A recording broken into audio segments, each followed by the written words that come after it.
আমরা এখানে অনেকেই আলোচনা করি যারা বর্ডারকে দেখেইনি কোনো মতে। আমরা করছি যেটা পেপারে মিডিয়াতে আসছে, ছবিতে যেগুলো বেরোচ্ছে। তো উনি বললেন যে আমি দেন উই হ্যাড এ সম্মেলন, এবং সম্মেলনের পরে আমি বললো যে sir you see this is a very very peaceful area, but point remains, আমি যে টার্মটা দিয়েছিলাম যে সাইলেন্ট ইনভেশন বাংলাদেশ থেকে আসছে, it was my coin. I said that silent invasion, সেটা যেটা শুরু হয়েছে ফ্রম দি টাইম অফ সে 47, এটা কিন্তু এখনও চলছে। এবং সেই জায়গায় তো উনি বললেন যে অ্যাপ্রিহেন্ড হয় না, you don't arrest them. I said yes, there are all along the border, যেখানে আমরা ইয়ে হয়। বলে হোয়াট ইজ দ্য রেশিও? আমার sir ratio nobody can count. If I can count the ratio, then I can I can arrest him. তো সুতরাং সেই জায়গাটা নয়, তবে হ্যাঁ আমাদের অনেক কিছু করার আছে, এবং সেই জায়গাটায় আমি আপনাকে বলবো অ্যাজ এ বর্ডারম্যান যে আপনি স্যার লুক ইস্ট পলিসিটাকে আরও বেশি ভাইব্রেন্ট করুন, যেটা এখনও হয়নি।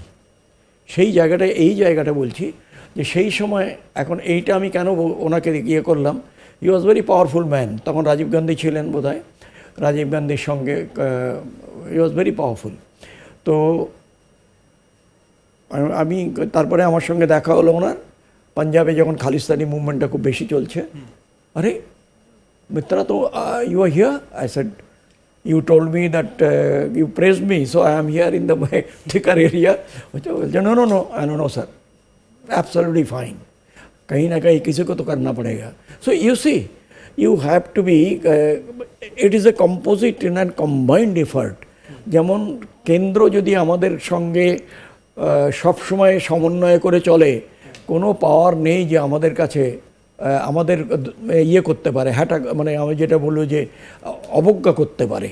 কিন্তু সেই জায়গাটাই তো মিসিং হচ্ছে না, যে আজকে আমরা সবাই ভাবছি 12 ভূঁইয়ার দেশ এটা, যে যেখানে করছে সে যে নেতারই, যে লেভেলেরই নেতা হোক না, আমি এর মালিক, আমি হচ্ছে সবচেয়ে বড় নেতা একদম। But country comes first, country comes last, মাঝখানে কিচ্ছু নেই।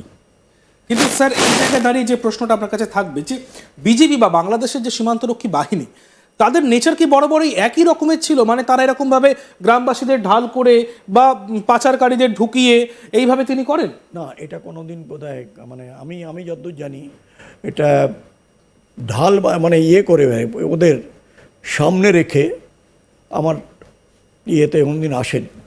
যাই হোক, এটা দেখে পরিপূর্ণভাবে বোঝা যাচ্ছে যে ওই যে বিজেপি যাদের বসিয়েছে তাদের ট্রেনিং বোধহয় এখনও কমপ্লিট হয়নি, কিংবা শুরুই হয়নি।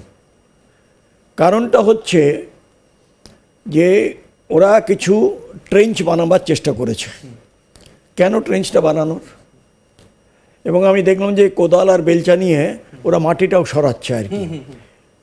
তার মানে ওরা ধরে নিয়েছে যে ছোট হোক বড় হোক, একটা কোনো কিছু একটা যুদ্ধ না হলেও এটা কোনো বিরাট কোনো ঘটনা ঘটতে যাচ্ছে, কাটা না, সেই জন্যই ওরা কি করেছে, মানে ধরো তোমার এই পর্যন্ত যদি হাইট করা যায় একটা ইয়েকে, ট্রেঞ্চটাকে, ইউ ক্যান রিচ ওয়ান, একটা এন্ড থেকে আর একটা এন্ডে ক্রলিং করে তুমি যেতে পারো।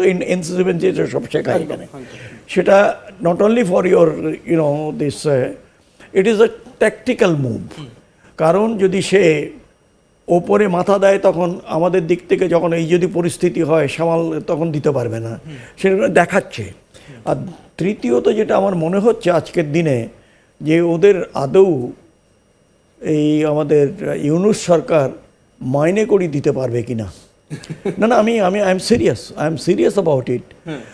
মাইনে করি দিতে পারবে কি না, কারণ এই কমাসে কত হাজার কোটি দেনা হয়ে গেছে সেটা বোধহয় পাবলিক ডোমেনে সবাই জানেন না। সেই জায়গাটায় একটা, আর এদের যে ডিসিপ্লিনটা দরকার, সেই ডিসিপ্লিন কিন্তু হয়নি দেওয়া তাদের। কেননা প্রপার ট্রেনিং না হলে ডিসিপ্লিনটা ইমবাইব করবে কি করে, সেটা হয়নি। দে আর absolutely, they have been, it appears that they have been picked up from the market, given the uniform, যে বলে ওখানে যে ইয়ে করো। এখন ওদের দেখতে হবে যে কোন বন্দুকটা নিয়ে ওরা, কেন বন্দুকের মডেল দেখলেই বোঝা যাবে। স্যার এই বিষয়টা আমরা আলোচনায় আসবো, যে বিষয়টা আমরা অন্য একটি যে বিষয় নজর রাখতে চলেছি, সে বিষয়টি হলো ভারত খুবই সংযমে আছে, ভারত খুব সংযত হয়ে রয়েছে। ভারতীয় সেনা তো এখনো হাতে নেয়নি, বিএসএফ কিন্তু খুব সংযত হয়ে রয়েছে।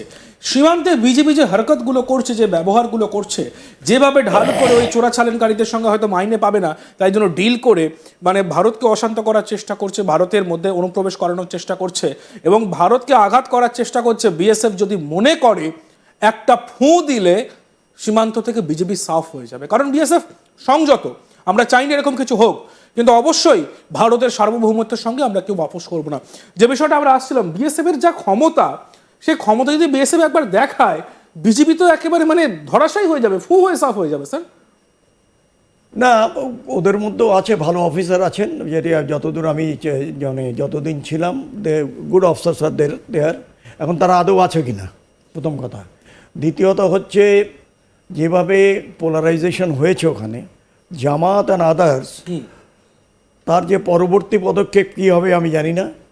কারণ এই যে বাবরকে রিলিজ, লুৎফুর, ওকে একটা সার্টেন কন্ডিশনে ওকে রিলিজ করা হয়েছে, that you will create your old character you show, যেটা চিটাগংয়ে বা কক্সবাজারে করেছিল। হ্যাঁ, ওই ট্রাক ভর্তি অস্ত্র, ওটা তো ভুল করে ধরে ফেলেছিল না, ওটা তো আনিয়েছিল খালেদা জিয়ার ছেলে তারেক নিয়ে এসেছিল, সেটা অন্য কথা। কিন্তু you can fight a trained soldier, কেন তাদেরও কতগুলো প্রোটোকল আছে।